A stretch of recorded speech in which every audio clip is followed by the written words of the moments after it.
Tu vois, toutes ces solutions, elles ont un point en commun. Ce sont toutes des API. Mais au fond, c'est quoi une API qui change la donne? Et surtout, quel framework JavaScript choisir en 2025? Aujourd'hui, on va comparer Ono et Express pour t'aider à faire le bon choix. Mais avant ça, je vais te montrer pourquoi ton prochain projet sera un succès ou bien un échec. D'ailleurs, savais-tu que 70% des entreprises considèrent les API comme un pilier fondamental de leur croissance numérique? C'est-à-dire à quel point les API sont cruciales de nos jours. C'est quoi une API exactement? Une API ou Application Programming Interface est une interface de programmation qui permet aux applications de communiquer entre elles. En gros, c'est comme un serveur qui envoie des requêtes et reçoit des réponses. Mais voilà, toutes les API ne se valent pas. Certaines sont rapides, d'autres sont lentes, sécurisées ou moins sécurisées.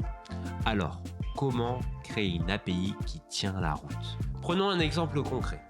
Tu souhaites commander un burger dans ton fast-food préféré. Prenons McDonald's ou Burger King. Les deux disposent d'une application mobile. Cette application mobile est reliée à une API. L'API sert d'interface entre l'application mobile et le restaurant. Toi, tu vas commander du coup ton burger auprès de ton restaurant favori. Tu vas envoyer cette requête à l'API. L'API va envoyer la requête au restaurant. Le restaurant, une fois qu'il aura reçu cette requête comme quoi toi, tu désires acheter un burger chez eux, ils vont t'envoyer une réponse pour dire que le burger est en cours de préparation. Donc toi, tu vas recevoir cette petite notification. Et cette notification, c'est une réponse à l'API. Ensuite, une fois que toi, tu auras cette notification, tu seras informé que ton burger est en cours de préparation. Tout ça, c'est grâce aux API. Actuellement, quels sont les principaux frameworks JavaScript utilisés? On a Express.js qui est le plus ancien mais le plus utilisé. Nest.js basé sur Express et orienté architecture modulaire. Fastify, conçu pour la performance. Ono, le petit nouveau et ultra léger. Koa.js, un framework minimaliste développé par l'équipe de Express. Ensuite, on a Next.js API utilisé principalement pour les applications full stack. Mais ici, on va plonger dans deux frameworks opposés. Ono.js et Express.js. L'un est un géant bien établi, l'autre est un outsider qui monte rapidement. Mais qui va gagner ce duel? Saviez-tu que Express.js représente 80% des frameworks back-end utilisés par les startups tech? Mais est-ce toujours pertinent face à la montée de Ono.js? Express est un framework minimaliste sur Node.js. Il est utilisé par des milliers de projets car il est simple à apprendre et dispose d'un écosystème riche. Voici un exemple d'API simple avec Express. Mais il y a un problème. Express est-il encore adapté aux besoins modernes? Est-ce que sa simplicité cache-t-il des faiblesses? Depuis sa création en 2010, Express a été utilisé par des géants comme Uber et IBM. Mais son architecture minimaliste nécessite des configurations manuelles. Ono est un framework léger basé sur les web standards, conçu pour fonctionner avec des plateformes comme Cloudflare Worker, Deno ou encore Bun. Voici un exemple équivalent en Ono avec un logger intégré. Et si Ono était l'arme secrète pour surpasser Express? Mais attention, tout n'est pas si rose qu'il n'y paraît. Ono a été spécialement conçu pour des développeurs qui souhaitent déployer des applications rapidement sur des serveurs Edge comme Cloudflare Worker. Cela signifie que vos API peuvent être exécutées au plus près de l'utilisateur, ainsi éviter la latence. Maintenant, parlons de l'authentification JWT entre Express et Ono.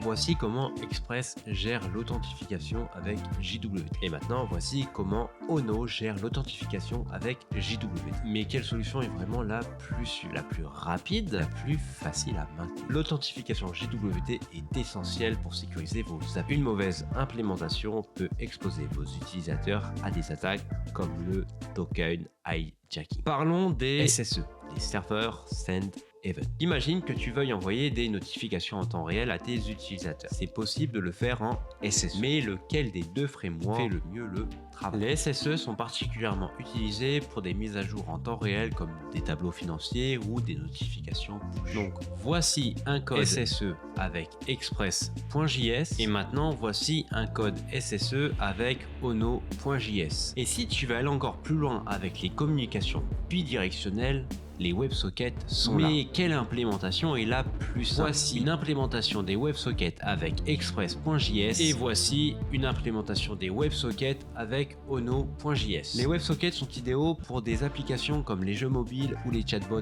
en direct, là où la communication en temps réel est cruciale. Tu dois sûrement te demander, mais quel framework utiliser en 2025? Si tu cherches un framework léger, rapide et moderne, alors Ono est clairement un excellent choix.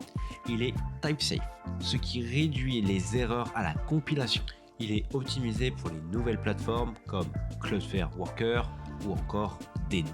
Il intègre nativement SSE, WebSocket, JWT et bien d'autres. Il offre également une expérience développeur plus fluide grâce à sa syntaxe intuitive. Mais faut-il abandonner Express? Express reste un choix solide si tu travailles sur un projet existant basé sur Express. Tu veux profiter de son écosystème vaste, tu cherches un framework sans courbe d'apprentissage et tu es prêt à prendre le risque de rester sur Express.js ou oseras-tu tester Ono pour tes futurs projets? Un dernier petit conseil, ne choisis pas un langage pour sa popularité, mais pense à l'évolution et aux besoins spécifiques de ton projet. Alors, plutôt team Express ou Ono? Dis-moi en commentaire ce que tu préfères et pourquoi. Si cette vidéo t'a plu, je t'invite à la liker, à la partager, à t'abonner et à activer la cloche des notifications pour ne rater aucune autre de mes vidéos. On se retrouve la semaine prochaine pour un nouveau tuto.